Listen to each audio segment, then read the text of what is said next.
Hello guys, welcome back to this channel. In today's tutorial, I'm going to show you how to remove anything from our video using InShot application. Okay, let's get into it guys. So I have opened my InShot, and first of all, I'm going to open up the project I have just created. I'm going to go to the video, and then this is my project. Okay, and for example, I'm going to remove this emoji from this video. If we want to do that, we can duplicate our video.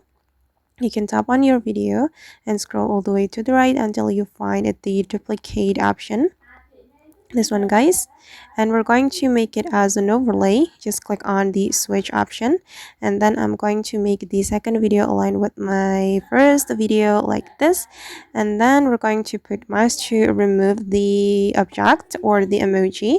I'm going to tap on that, and then we can go to the mask option, and I'm gonna go with the circle mask.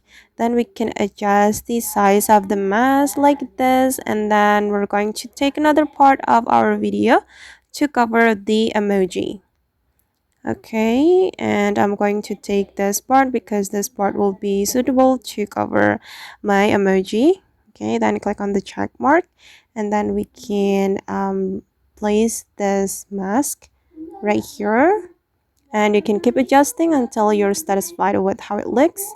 And to make it more natural, I recommend you to adjust the brightness or the contrast. You can go to the adjustment. So the adjustment is right here. Go to the folder and then go to adjust.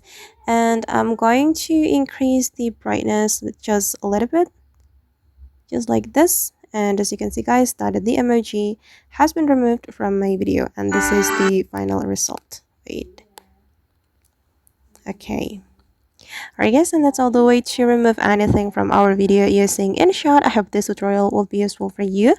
Thank you so much for watching, and see you in the next video.